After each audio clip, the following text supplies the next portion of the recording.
అందరికీ నమస్కారం అమ్మ.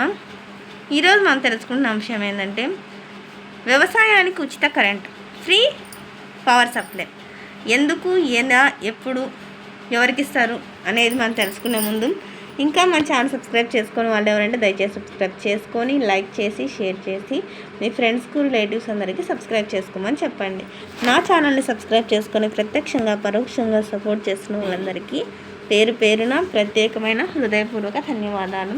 ఇంకా ఆలస్యం చేయకుండా వీడియోలోకి వెళ్ళిపోదాం. వ్యవసాయానికి 9 గంటల విద్యుత్ సరఫరా ఇవ్వాల్సిందే.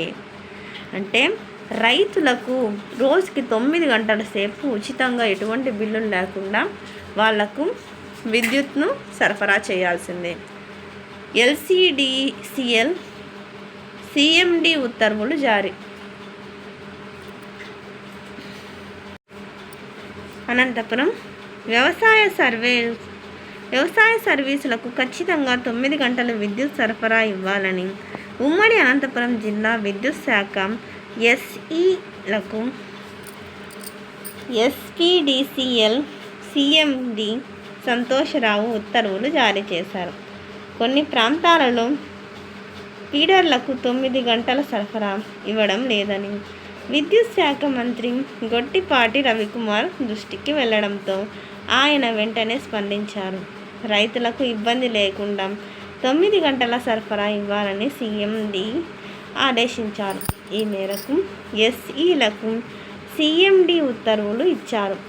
ఉమ్మడి అనంతపురం జిల్లాలో 868 వ్యవసాయ ఫీడర్లు ఉండగా 3.26 లక్షల వ్యవసాయ సర్వీసులు ఉన్నాయి. వీటిలో పగలు నిరంతరాయంగా 9 గంటల సరఫరా ఇచ్చే అవకాశం ఉన్నట్లు ఫీడర్లను ఏ గ్రూపు 2 విడతలుగా ఇచ్చేవారని, B గ్రూపుగా 3 విడతలుగా ఇచ్చేవారని, C గ్రూపుకు విభజించి సరఫరాలను అందిస్తున్నారు. గతంలో వ్యవసాయ సర్వీసులకు సంబంధించి ప్రత్యేక ఫీడర్లు ఏర్పాటు చేస్తున్నారు. ఈ పనులకు పూర్తయితే వ్యవసాయ సర్వీసులన్నింటికీ పగటిపూటనే విద్యుత్ సరఫరా ఇచ్చే వీలుంటుందని అధికారులు పేర్కొన్నారు. అందరికీ ధన్యవాదాలమ్మా.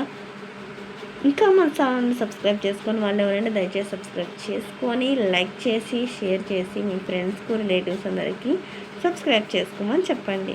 నా ఛానల్ని సబ్స్క్రైబ్ చేసుకొని ప్రత్యక్షంగా పరోక్షంగా సపోర్ట్ చేసిన వాళ్ళందరికీ పేరు పేరున ప్రత్యేకమైన హృదయపూర్వక ధన్యవాదాలు. అందరికీ ధన్యవాదాలు. చేసి వీడియోని మాత్రం స్కిప్ చేయండి.